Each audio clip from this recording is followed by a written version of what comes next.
প্রাচীন আরবের ধুলা উড়ানো মরুভূমির মাটিতে একদিন ঘটেছিল এমন এক যুদ্ধ যা শুধু মুসলমানদের নয়, সমগ্র মানব জাতির ইতিহাসে স্বর্ণাক্ষরে লেখা হয়ে আছে।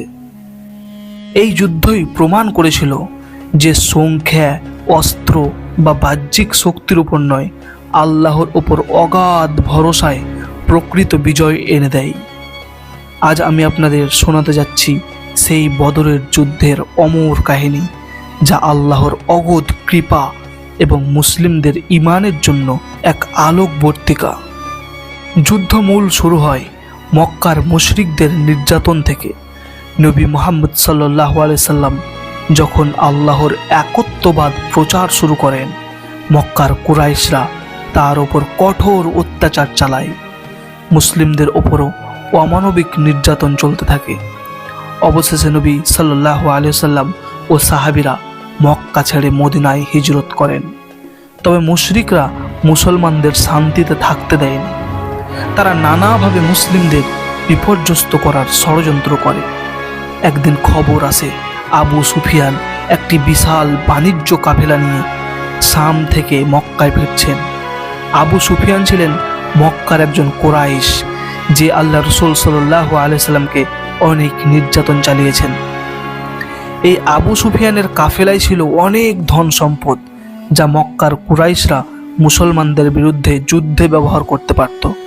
নবী সাল্লাল্লাহু আলাইহি সাল্লাম এই খবর শুনে সিদ্ধান্ত নেন মুসলমানরা কাফেলাটি আটক করবে।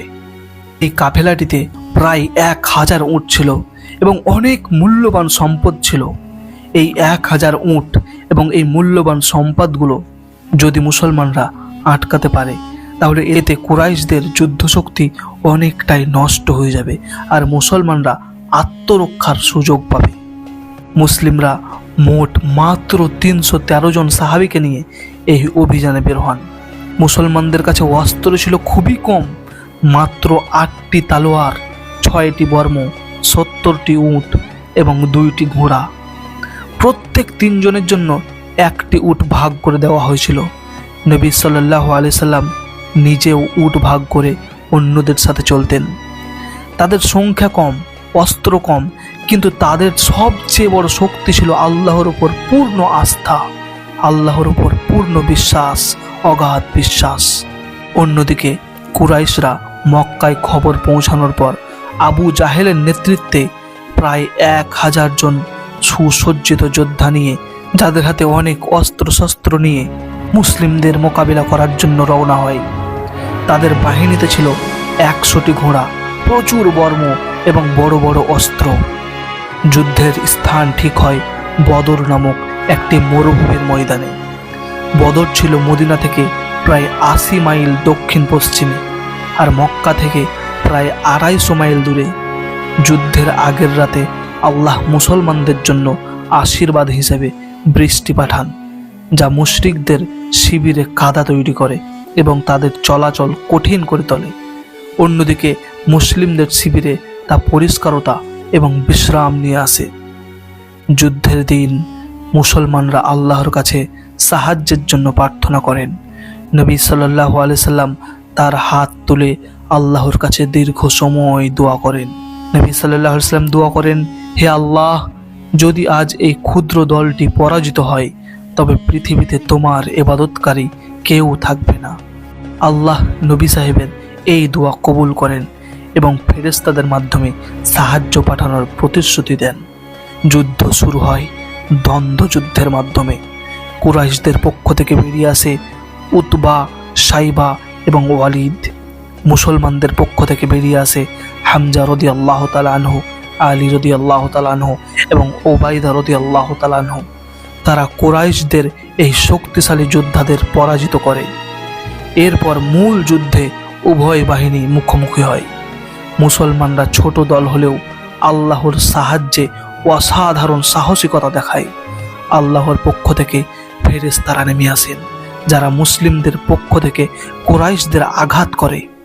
অনেক কুরাইশ যোদ্ধা বুঝতেই পারেনি যে তাদের বিরুদ্ধে ফেরেশতারাও লড়ছে।